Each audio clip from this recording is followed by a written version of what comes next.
और हमारे साथ एकेडी द्विवेदी जी जुड़ चुके हैं, पूर्व डीजी हैं, और इसी के साथ ही एसके वाजपेयी संवाददाता हमारे साथ लखनऊ से जुड़ चुके हैं। पहले एसके आपके पास आऊंगी। जिस तरह से हम देख रहे हैं कि एक्शन में योगी की पुलिस नजर आ रही है, और साफ तौर पर कैसे देखते हैं कि आगे भी क्या ये कार्रवाई इसी तरह से जारी रहेगी?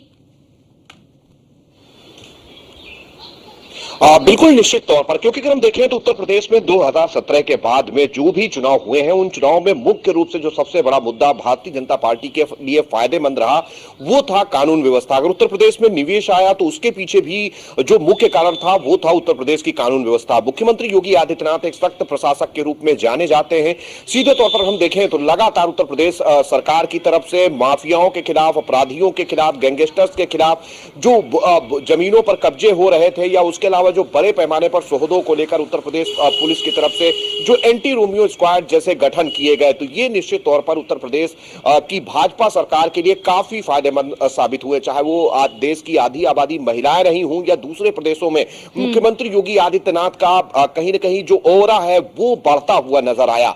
हालांकि अगर हम 2017 से लेकर अभी तक के आंकड़ों पर नजर डालें तो 207 इनकाउंटर्स में अपराधी ढेर हो चुके हैं 2017 से लेकर अभी 2024 तक, मतलब पिछले 7 सालों में एक बड़ा एक्शन। अगर हम पिछले 15 दिन के आंकड़ों पर नजर डालेंगे तो जब से चुनाव आदर्श आचार संहिता खत्म हुई है, मुख्यमंत्री योगी आदित्यनाथ के निर्देश पर उत्तर प्रदेश पुलिस फिर से एक्शन में आ गई है। इस दौरान 2 इनकाउंटर्स हुए हैं, 96 लोग घायल हुए हैं, 7 लोगों के खिलाफ एक्शन हुआ है, चाहे वो मूंछ जैसा अपराधी हो जो कि मुजफ्फरनगर का है, या उसके अलावा सिपाही जैसा गैंग हो। इन पर लगातार उत्तर प्रदेश पुलिस का एक्शन फिर से शुरू हुआ है। चाहे माफिया मुख्तार अंसारी के परिवार में एक्शन की बात हो, या अतीक अहमद के साले के घर पर बुलडोजर चलाने जैसे एक्शन हो, फिर से उत्तर प्रदेश पुलिस लगातार एक्शन में दिखाई दे रही है। तो सीधे तौर पर ये जो लगातार माफियाओं के खिलाफ एक्शन चल रहा है वो कहीं न कहीं बताता है कि मुख्यमंत्री योगी आदित्यनाथ जानते हैं कि उत्तर प्रदेश के लिए सबसे बड़ी जो चीज है वो जो कभी चुनौती हुआ करती थी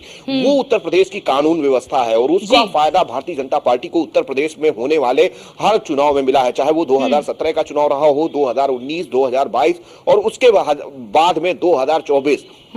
हालांकि बहुत सारे 2024 के और भी फैक्टर थे, लेकिन अगर योगी सरकार को उत्तर प्रदेश में पसंद किया गया तो उसके पीछे वजह थी उत्तर प्रदेश की मजबूत कानून व्यवस्था। अगर इसके पहले हम ग्लोबल इन्वेस्टर समिट जैसे आयोजन को देखेंगे तो 30 लाख करोड़ का अगर निवेश उत्तर प्रदेश में आया है तो उसके पीछे भी वजह है उत्तर प्रदेश का इंफ्रास्ट्रक्चर के साथ बेहतर कानून व्यवस्था। तो ये चीजें हैं जो कहीं ना कहीं योगी सरकार को काफी अलग बनाती है पूर्व की सरकारों से। ठीक है एसके एकेडी द्विवेदी जी, आपसे मेरा सवाल है कि उत्तर प्रदेश को कानून व्यवस्था के रूप में एक रोल मॉडल के रूप में पेश करने की कोशिश की जा रही है। क्या आपको लगता है कि वो जो कोशिश है वो सफल रही है, या अभी भी इस दिशा में बहुत कार्य करना है? निश्चित रूप से मुझे कोई संदेह नहीं है उत्तर प्रदेश को मौजूदा जो सरकार है, बाबा योगी आदित्यनाथ जी की नेतृत्व में जो सरकार है वो पिछले 10 वर्षों से कानून व्यवस्था को बनाए रखने के संबंध में बहुत ही सख्त कार्रवाई की है।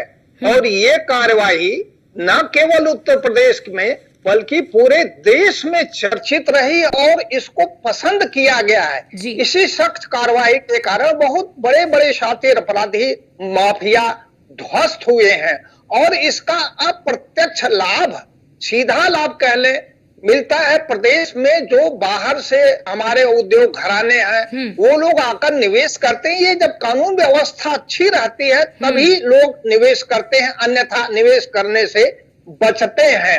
एक बात जरूर कहूंगा कि देखिए अभी जो हाल में लोकसभा चुनाव संपन्न हुए हैं उसके तत्काल बाद स्वयं माननीय मुख्यमंत्री जी लोगों की समस्याओं को सुनने के लिए समय निकाल रहे हैं और जनता दरबार कर रहे हैं, लोगों की समस्याएं सुन रहे हैं। तो इस बार लोकसभा चुनाव थोड़ा लंबी अवधि में हो गया जो है, जिसके कारण प्रदेश की पुलिस बल्कि पूरे देश की पुलिस चुनाव को सकुशल संपन्न कराने में व्यस्त रही है और तमाम कार्य रोक दी गई थी। लेकिन अब चुनाव जब संपन्न हो गए हैं तो पुलिस को अपना अपराध नियंत्रण का कार्य, कानून व्यवस्था बनाए रखने के कार्य को प्राथमिकता पर करना चाहिए, और पुलिस इस काम को कर रही है। अनुमति दे एक बात और जोड़ दूं, अभी जानकारी में आया है कि उत्तर प्रदेश में जो बोर्ड ऑफ रेवेन्यू राजस्व परिषद है यह भी मॉनिटरिंग कर रहा है। हाँ। जो जिलों में, तहसीलों में, न्यायालयों में राजस्व के मुकदमे लंबित हैं, जिससे जनता को समस्याएं होती हैं, उनकी समस्याएं पड़ी रहती हैं, कोर्ट में लंबित रहती हैं, उसकी मॉनिटरिंग की जा रही बोर्ड ऑफ रेवेन्यू के द्वारा। और जितने ज्यादा केसेज रेवेन्यू कोर्ट में निस्तारित होंगे, उतनी ज्यादा जनता की समस्याओं का समाधान होगा। समाधान दिवस का भी आयोजन प्रारंभ हो गया है, जिसके कारण लोगों की, नागरिकों की समस्याओं का समाधान हो रहा है और इससे निश्चित रूप से प्रदेश सरकार को, भाजपा को लाभ मिलेगा। मैं पिछले 35-36 सालों से देख रहा हूं, कोई भी चुनाव हो, प्रदेश का चुनाव हो, लोकसभा का चुनाव हो, हमेशा हर चुनाव में लॉ एंड ऑर्डर, कानून व्यवस्था एक मुद्दा रहा है और एक प्रमुख मुद्दा रहा है। जिस सरकार के समय में कानून व्यवस्था की स्थिति अच्छी रहती है, उस सरकार को निश्चित रूप से चुनाव में इसका लाभ मिलता है और ये लाभ इनको, भाजपा को भी मिला है। वो बात अलग ही, अभी वर्तमान में जो लोकसभा चुनाव, इसके परिणाम में कई और कारण हैं जिसके विस्तार में जाना मेरा उचित नहीं है। लेकिन कानून व्यवस्था पर इस समय पुलिस लगी हुई है, जो बड़ा अच्छा कार्य कर रही है। इसको आगे भी बनाए रखने की आवश्यकता है, इसमें ढिलाई ना करें, यही अपेक्षित है। जी, एकेडी जी, आपने अभी सुना हमारे संवाददाता एसके वाजपेयी ने कहा कि पूर्ववर्ती सरकारों में भी और खासतौर से यूपी में कानून व्यवस्था हमेशा से ही एक बड़ी चुनौती रहा है। क्या आपको लगता है कि योगी सरकार में उस चुनौती से पूर्ण रूप से पार पा लिया गया है, या फिर अभी भी इस दिशा में बहुत कुछ शेष है? क्योंकि आप पूर्व डीजीपी रह चुके हैं, तो आपको बेहतर तरीके से आप इसे समझ रहे होंगे। मैं पिछले अपनी सेवा काल में ये समझिए कि उत्तर प्रदेश में सभी राजनीतिक पार्टियों, मैं नाम लिख सकता हूं, कांग्रेस है, समाजवादी पार्टी है, बसपा है और भाजपा, सभी राजनीतिक पार्टियों के शासन काल में उत्तर प्रदेश में बहुत महत्वपूर्ण और जिम्मेदार पदों पर नियुक्त रह करके कार्य किया हूं। अपने कार्य को मैंने निष्पक्षता से अच्छी तरह से किया। लेकिन अब मैं रिटायर हो गया हूं, एक नागरिक के रूप में जो मैं देखने में पा रहा हूं कि निश्चित रूप से वर्तमान सरकार जो 2017 से कार्य कर रही है, भाजपा की, योगी आदित्यनाथ जी के नेतृत्व में, इस सरकार का कार्यकाल लॉ एंड ऑर्डर के नियंत्रण के फ्रंट पर बहुत ही अच्छा है। एक बात अवश्य उल्लेख करूंगा, सन 1991-92 में जब स्वर्गीय श्री कल्याण सिंह साहब मुख्यमंत्री थे, उस समय भी लगभग 1.5 साल पूरे प्रदेश में बहुत अच्छा कार्य हुआ था और बीच में बसपा पार्टी के शासन काल में भी कानून व्यवस्था की स्थिति तुलनात्मक नजरिए से अच्छी थी। लेकिन सर्वश्रेष्ठ इस समय है जब से श्री मौजूदा माननीय मुख्यमंत्री जी मुख्यमंत्री हैं प्रदेश के, इनका कार्यकाल निश्चित रूप से श्रेष्ठ है। लेकिन अभी इस पर निश्चिंत होने की आवश्यकता नहीं है। पुलिस को अपना कार्य निरंतर करते रहना चाहिए। अगर पुलिस ढीली हो जाएगी तो ये अपराधी फिर अपना सर उठाने लगेंगे। तो ये कार्य करते रहना है, इसमें ढिलाई नहीं करनी चाहिए। ठीक है, एसके आपके पास आऊंगी। 15 दिन में 200 से ज्यादा एक्शन, ये क्या दर्शाता है कि किसी भी प्रकार से माफियाओं पर एक्शन जारी रहेगा, कोई कोताही नहीं बरतनी है और इसी प्रकार से एक्शन जारी रहेगा? क्या ये इसी चीज को दर्शाता है? बिल्कुल निश्चित तौर पर, क्योंकि अगर हम देखें तो जैसे ही आदर्श आचार संहिता खत्म हुई, उत्तर प्रदेश पुलिस फिर से एक्शन में आई, क्योंकि उसके पहले जो चीजें थी वो आयोग के अंडरटेकिंग में थी। सारे डिसीजंस और जो निर्णय थे वो आयोग की तरफ से लिए जा रहे थे।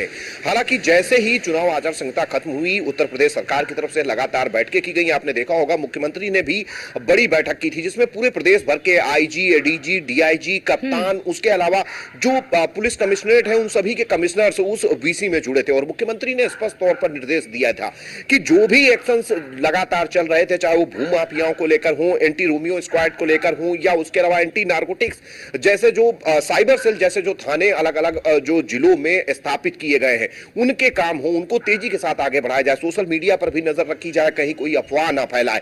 सबसे बड़ी चीज, आप एक चीज को देख सकते हैं कि किस तरीके से उत्तर प्रदेश ने अपनी कानून व्यवस्था को बेहतर करने के बाद कहीं ना कहीं बहुत सारी चीजों पर सफलता पाई है। 2017 के पहले अगर आप चुनाव उत्तर प्रदेश के देखेंगे तो चाहे 2017 के पहले कोई भी चुनाव रहा हो, लगातार हिंसा होती थी। खास तौर पर जो पंचायतों के चुनाव होते थे या फिर जो नगरीय निकाय के चुनाव होते थे, उन चुनावों में बड़ी हिंसाएं होती थी। 2017 के बाद आप देखेंगे तो 2017 के बाद जब चुनाव हुआ तो उसके बाद जो अवैध निर्माण को खाली कराया जाता था, कब्जा मुक्त कराया जाता था, वहां पर ज्यादा बवाल होता था। बिल्कुल निश्चित सामने आती थी। चुनावों में हिंसा आम बात थी उत्तर प्रदेश के लिए। लगातार उत्तर प्रदेश में किसी न किसी विषय को लेकर दंगे होते थे, लेकिन वो तस्वीर 2017 के बाद बदली है। वजह है कि लगातार अपराधियों की सूची बनाई गई, जिला स्तर पर टॉप 10 अपराधी घोषित किए गए, प्रदेश स्तर पर टॉप 10 अपराधी घोषित किए गए, सरकारी और निजी जमीनों के जो कब्जे के मामले थे उनको देखा गया और ये देखा गया कि कहां पर भूमाफिया लगातार कब्जे कर रहे हैं। उनकी आर्थिक जो साम्राज्य उनका चलता था वो कहीं ना कहीं तोड़ा गया। ठीक है एसके, बहुत शुक्रिया एसके आपका भी, और एकेडी जी आपका भी हमारे साथ जुड़ने के लिए और ये बताने के लिए कि किस तरह से कानून व्यवस्था बेहतर हुई है, किस तरह से योगी की पुलिस बेहतर तरीके से काम कर रही है और कानून व्यवस्था को दुरुस्त और चुरुस्त रखना योगी सरकार की पहली प्राथमिकता है।